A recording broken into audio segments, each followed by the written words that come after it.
नमस्कार दोस्तों आज मैं फिर से पेडागोजी के कुछ इम्पोर्टेंट क्वेश्चन जो प्रीवियस ईयर के ट्रेंडिंग क्वेश्चंस हैं उनको लेकर आया हूँ। ओके, तो स्टार्ट करते हैं हम पहला क्वेश्चन। तो पहला क्वेश्चन हमारा है the symptoms of learning disability is, यानी अधिगम निर्योग्यता का लक्षण क्या है? भागने की प्रवृत्ति होना, या अज्ञान, ऊर्जावान एवं विध्वंसक होना, या अशांत भी कह सकते हैं हम वहाँ पर। ओके, और अवधान संबंधित बाधा या विकार होना, या अभिप्रेरणा का अभाव होना। तो दोस्तों इनमें से हमें बताना है कि कौन सा आंसर सही होगा। तो जो हमारा अधिगम निर्योग्यता का लक्षण है यानी सिम्टम्स ऑफ लर्निंग डिसेबिलिटी, उसका राइट आंसर हो जाएगा सी, यानी डिसऑर्डर्स ऑफ अटेंशन, अवधान संबंधित बाधा व विकार। आगे बढ़ते हैं। अगला प्रश्न हमारे सामने है कि अधिगम को प्रभावित करने वाला व्यक्तिगत कारक है। The personal factor which affect learning is are. तो संचार के साधन हैं, समवयस्क समूह है, अध्यापक है, या परिपक्वता एवं आयु है। तो इसका राइट आंसर है दोस्तों डी, यानी मैच्योरेशन एंड एज, यानी परिपक्वता एवं आयु पर्सनल फैक्टर हैं जो लर्निंग को इफेक्ट करते हैं या अफेक्ट करते हैं। ओके, आगे बढ़ते हैं। अगला प्रश्न हमारे सामने, विच of the following is better strategy for teaching children with special needs, यानी विशेष आवश्यकता वाले बच्चों को पढ़ाने के लिए निम्नलिखित में से कौन सी व्यू रचना अधिक उपयुक्त है? तो दोस्तों इसका जो राइट आंसर हो जाएगा, हमारे पास ऑप्शन आपको दिखाई दे रहे हैं, तो इसका by the way right answer है सी, यानी जो cooperative learning and peer tutoring. Okay, इसका मतलब है कि सहकारी अधिगम और पीयर ट्यूटोरिंग, मतलब जो एक दूसरे को, जो स्टूडेंट हैं वो एक दूसरे को पढ़ाएं। ओके, और सहकारी अधिगम हो तो ये हमारी जो विशेष आवश्यकता वाले बच्चे हैं उनमें व्यू रचना अधिक उपयुक्त होती है कि वो आपस में भी बच्चों को पढ़ाएं। ओके, तो ये याद रखना है, ये पीयरिंग ट्यूटोरिंग। ओके, आगे बढ़ते हैं। अगला प्रश्न हमारे सामने है, विच of the following is not among the four determination of intellectual growth stated by Piaget.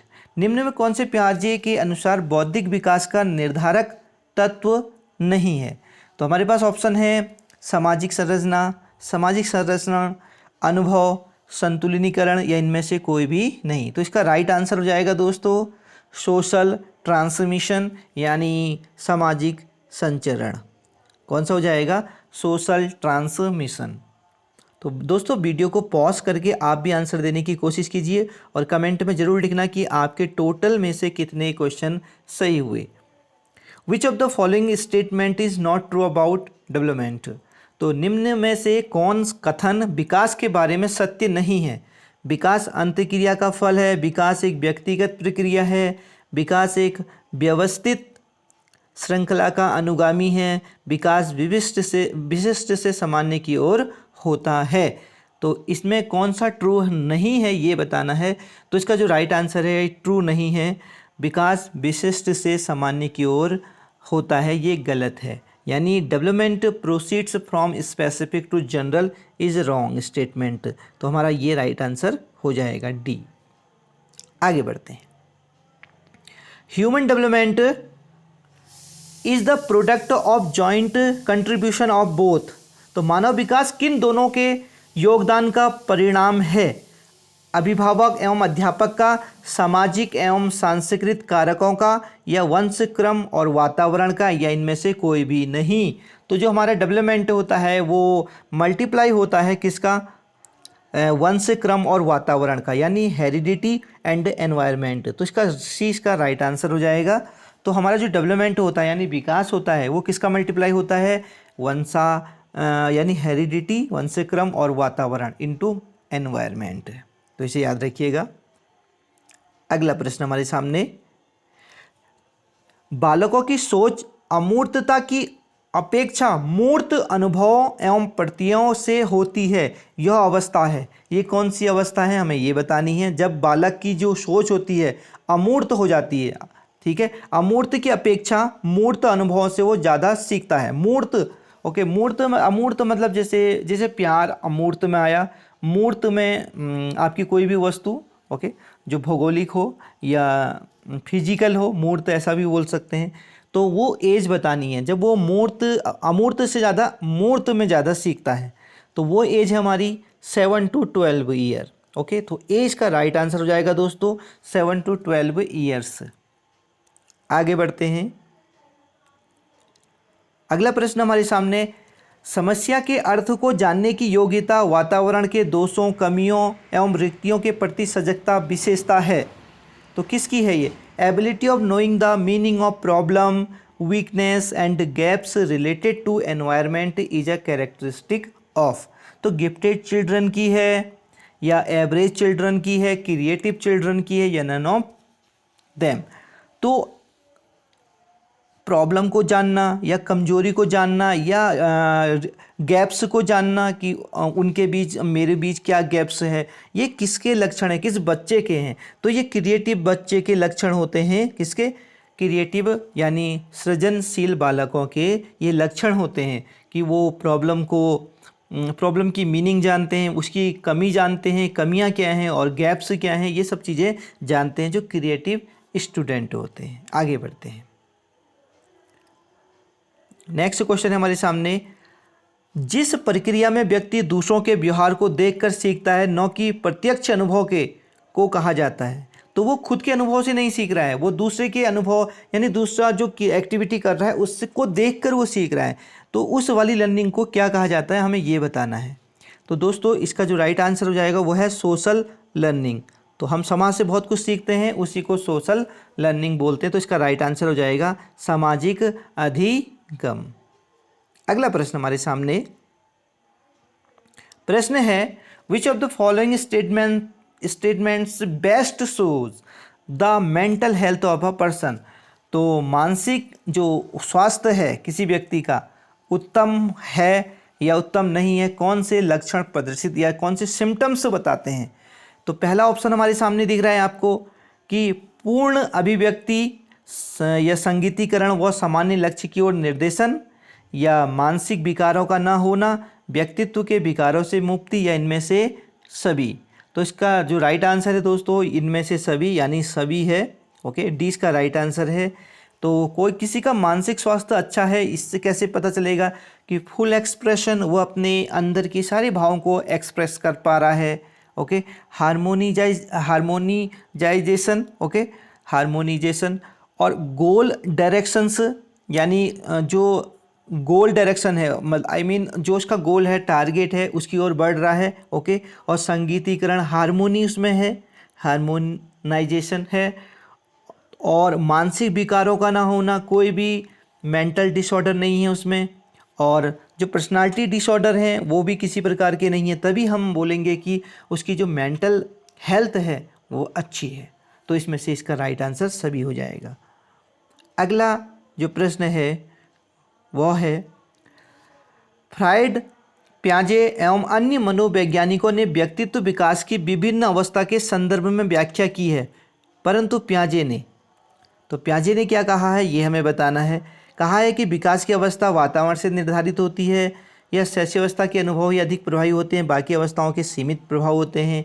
विभिन्न अवस्थाओं को समझाने के लिए संज्ञात्मक बदलाव के बारे में कहा, या इनमें से कोई भी नहीं। तो इसका जो राइट आंसर हो जाएगा दोस्तों वो हो जाएगा cognitive transformation to explain stages. तो उन्होंने सी यानी सी राइट आंसर है, विभिन्न अवस्थाओं को समझाने के लिए संज्ञातात्मक बदलाव के बारे में कहा। तो उनकी जो थ्योरी है वो किसके बारे में है, कॉग्निटिव के बारे में, यानी संज्ञातात्मक के बारे में है। ठीक है दोस्तों, तो पियाजेट बहुत इंपॉर्टेंट है हमारी एग्जाम की दृष्टि से।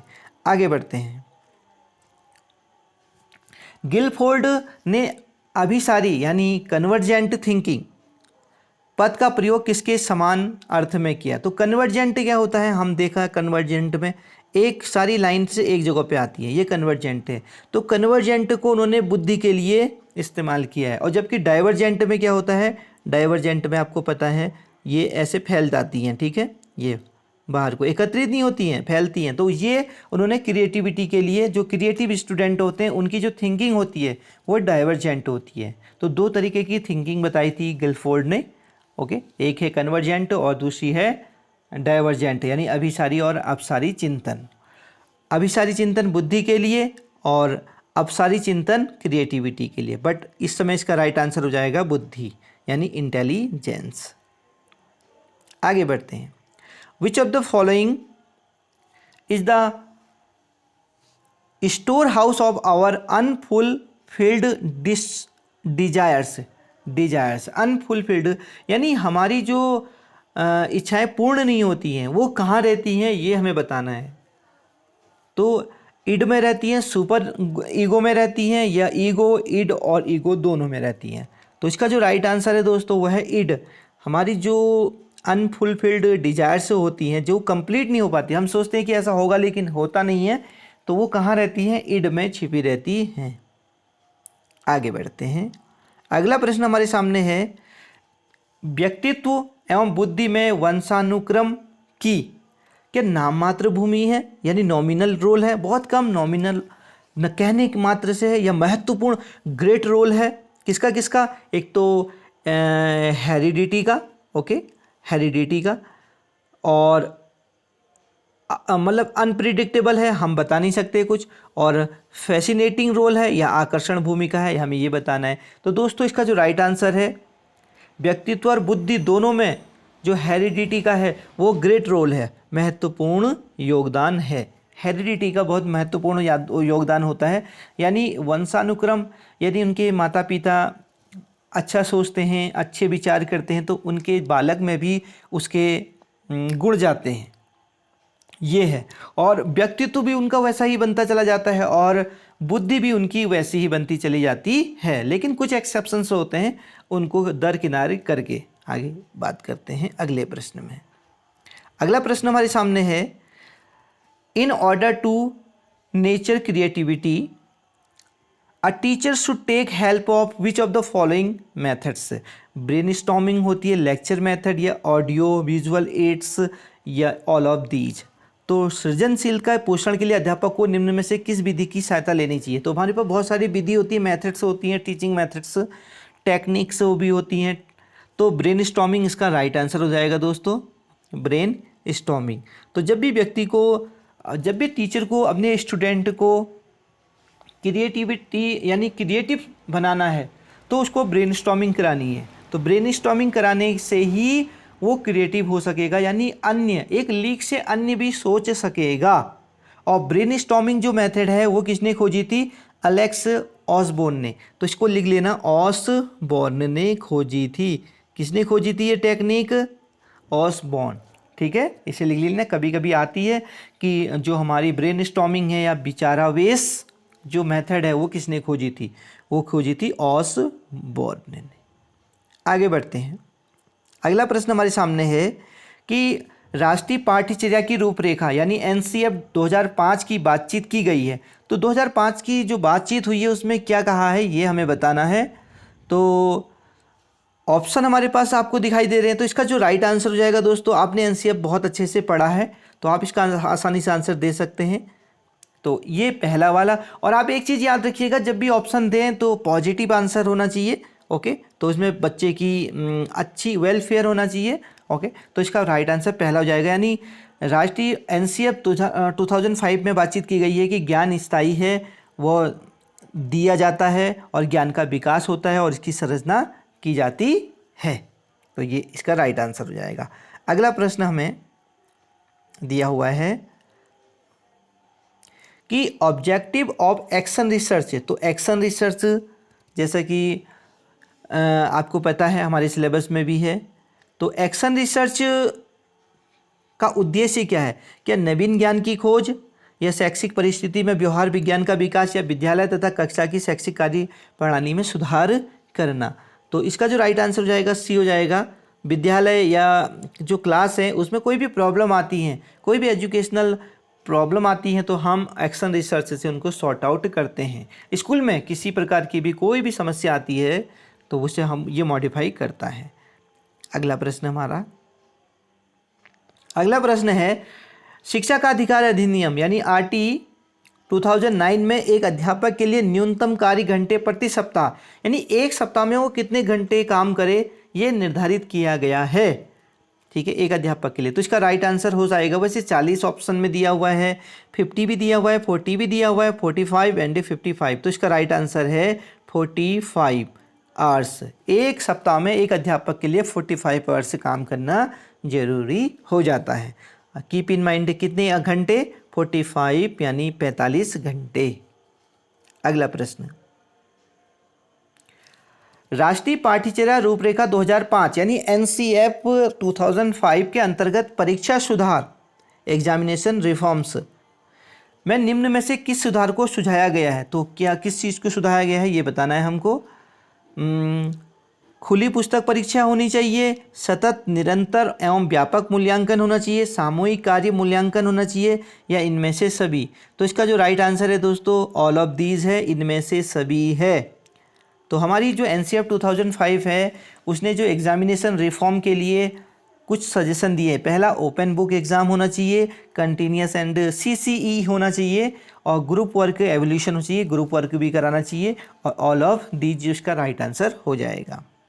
आगे बढ़ते हैं।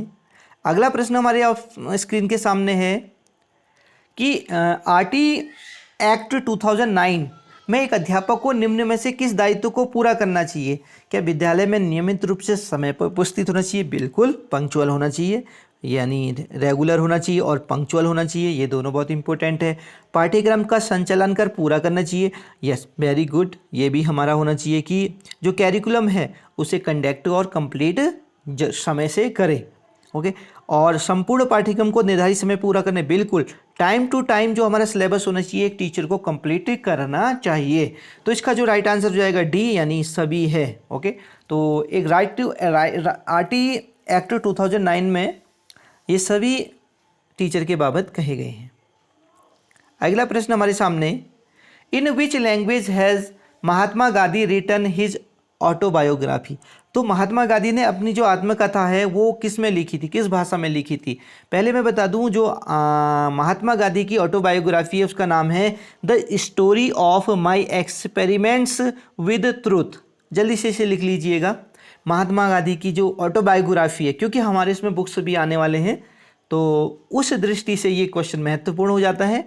तो महात्मा गांधी की जो ऑटोबायोग्राफी है वो the story of my experiment with truth है। जल्दी से लिख लीजिए, the story of my experiment with truth.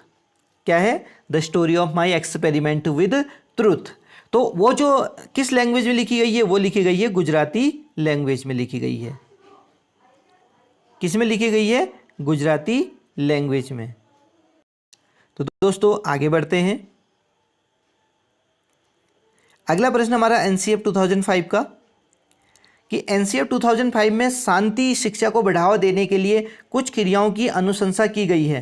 पाठ्यक्रम रूपरेखा में निम्न में से किसे सूचीबद्ध किया गया है? तो दोस्तों इसमें 4 ऑप्शन दिए हैं, तो इसका जो राइट आंसर है वो है ए, यानी महिलाओं के प्रति आदर जिम्मेदारी का दृष्टिकोण विकसित करने के लिए कार्यक्रम आयोजित किए जाएं। महिलाओं के प्रति आदर और जिम्मेदारी का दृष्टिकोण विकसित करने के लिए कार्यक्रम आयोजित किए जाएं। शांति शिक्षा में इसे इंक्लूड किया गया है एनसीएफ 2005 में। और दोस्तों आप बार बार पूछते हैं कि नोट्स से क्या बनाएं, यही नोट्स होते हैं। कुछ जैसे आपको जो चीज़ नॉलेज नहीं होती है उसको उसी समय अपनी एक नोटबुक बनाइए, पेडागोजी का, एक जीके के लिए, एक उत्तराखंड के लिए, एक रीजनिंग के लिए और एक अपने सब्जेक्ट के लिए। तो जहाँ पर जो क्वेश्चन आपको मिल रहा है आप उसमें नोट डाउन कीजिए उस नोटबुक में, ओके। क्योंकि जब एग्ज़ाम होगा 18 अगस्त को, तो 17-16 जब आप रिवीजन करेंगे, ओके, 1 नाइट रिवीजन, तो उस टाइम आप आसानी से देख सकेंगे। अन्यथा आप इतनी पीडीएफ कैसे देख पाएंगे, ओके। तो आप जो इम्पोर्टेंट पॉइंट है जो आपको मालूम नहीं है उनको ज़रूर लिख लीजिएगा इस वीडियो से।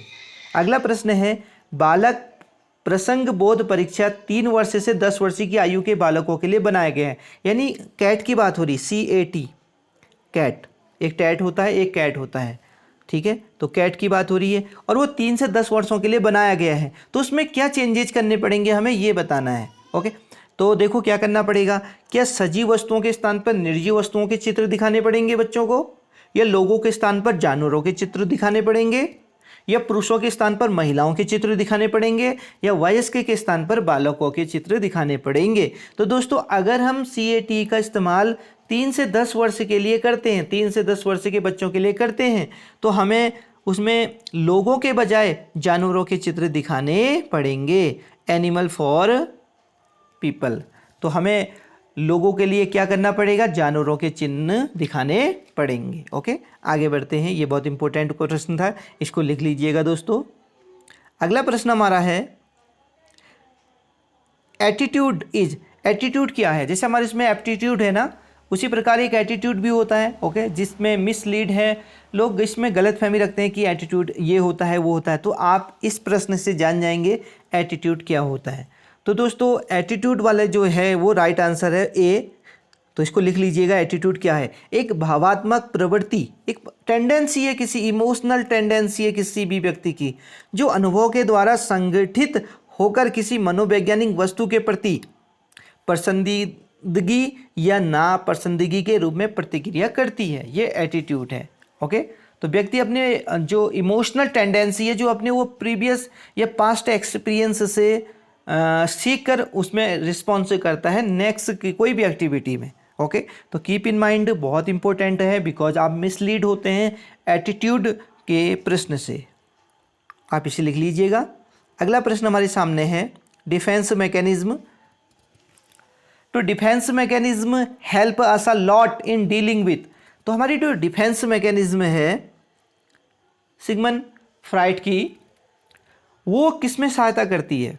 तो हिंसा के निपटाने में, वायलेंस में, या थकान से निपटाने में, या स्ट्रेस में, या स्ट्रेंजर में, अजनबियों में। तो इसका जो राइट आंसर है वो दोस्तों बी है, स्ट्रेस में। तो हमारी जो डिफेंस मैकेनिज्म है सिगमंड फ्राइड की, वो किस में डील करती है, हमें स्ट्रेस को डील करने में। किसको, स्ट्रेस यानी तनाव को या दबाव को निपटाने में। अगला प्रश्न हमारा यानी लास्ट प्रश्न है। ओके दोस्तों, इसका ये अभ्यास प्रश्न है आपका। क्या है, अभ्यास प्रश्न है। तो अभ्यास प्रश्न का आंसर आप कमेंट बॉक्स में ज़रूर दीजिएगा। यह आपके लिए क्या है, अभ्यास प्रश्न है। अभ्यास प्रश्न है, भारत का राष्ट्रीय चिन्ह लिया गया है। तो भारत का राष्ट्रीय चिन्ह कहाँ से लिया गया है, क्या सांची स्तंभ से, इलाहाबाद स्तंभ से, सारनाथ स्तंभ से, या लुम्बिनी स्तंभ से। तो दोस्तों इसका आंसर कमेंट बॉक्स में देना ज़रूर। ओके, तो मिलते हैं नए सेशन में, और अपनी पढ़ाई को तेज़ कर दीजिए। आजकल जितना भी समय मिलता है उतना समय अपनी स्टडी को दीजिए, और अगेन एंड अगेन रिवीजन होना चाहिए, again and again 2 times, 3 times, 4 times, 5 times. Okay, जितने भी टाइम आपको मिल रहे बिल्कुल मत छोड़िए, क्योंकि 18 अगस्त के बाद आपको पढ़ने को नहीं मिलेगा, फिर आपका सिलेक्शन हो जाएगा। ओके, तो मिलते हैं नेक्स्ट वीडियो में, तब तक के लिए हैप्पी लर्निंग और नमस्कार।